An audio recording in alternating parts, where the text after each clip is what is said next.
Hit Breakfast with Dan and Christie, and this bloke has done music, comedy, writing for a very long time. He's from my hometown of Burnie, and now there's a book out called Dream Burnie, and he's otherwise known as a bedroom philosopher. But Justin Hazelwood joins us right now. Justin, good morning. Yo, what's up? Not much. Now, tell us about Dream Burnie and the whole concept of this book. Oh, I just wanted to give something back. You know, Bernie's given me so much over the years. Well, so much crap. But I thought I'd give Burnie something back. I was back in Burnie for a while. I can't really hack it on the mainland at the moment.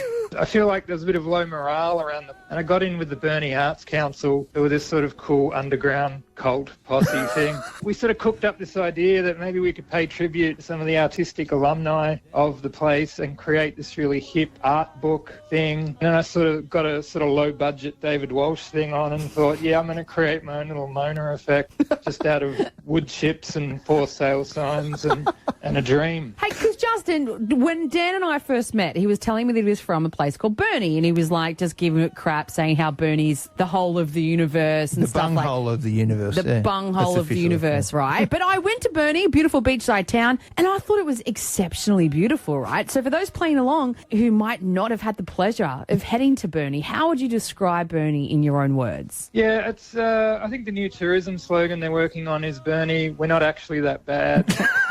Burnie after reading. Or Burnie, no one else has complained was another good one. Look, it's sort of like Summer Bay meets Guantanamo Bay.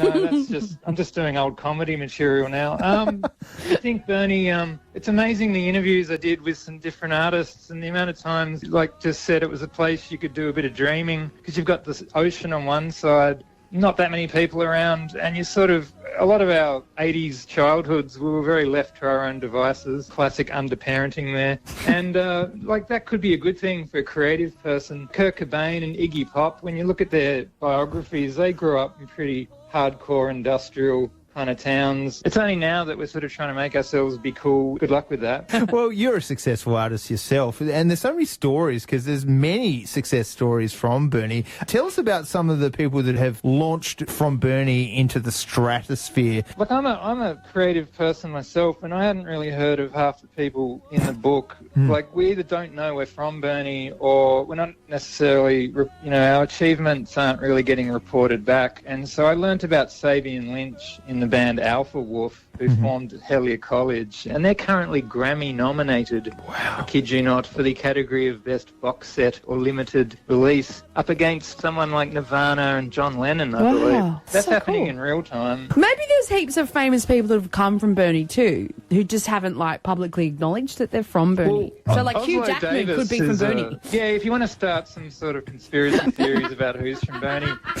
and get busy on Wikipedia. Is Hugh Jackman going to wake up tomorrow and his publicist is like, I didn't know you were from Burnie. You've really been keeping that under your hat.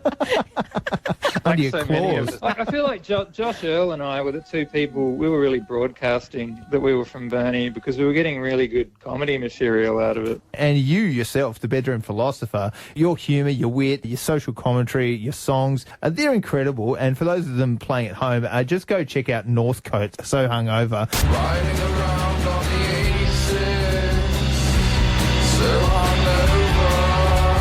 Because that song became a cult hit, Justin. Did you expect any of your songs to take off the way that they do? Oh, thanks. Well, I had a go. I guess I was hustling pretty hard. It was just an interesting phase in 2003 when I had my own segment on Triple J's morning show there for a while. It's an interesting pre-social media time to reflect back on when, people were like emailing Triple J going, who is Justine Hazelwood? And where can I get a copy of the lyrics of? It was just kind of endearing now looking back on that kind of fame. Now I'm just in classic middle age, full circle. Go where you came from, go back to your happy roots, so to speak. Hugh Jackman's from Burnie too, so may as well celebrate it. Yeah. And Justin. But listen, speaking of art and combining art and Burnie, I don't know if you know about this as well, but there was an incredible opportunity to execute such an artistic song. And my dear friend here, Dan Taylor, did do that when Barbie was released, the film starring beautiful Margot Robbie, who let's also say was from Burnie.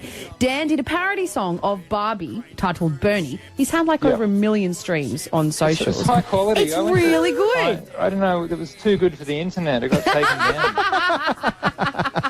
Well, lots of love, Dream Burnie. It's amazing work, mate. What you've done over the years with your comedy, your writing, your music, just incredible. Bedroom Philosopher, thanks for joining us. Justin Hazelwood on Dan and Christie. Thanks, Dan. Thanks, Christy.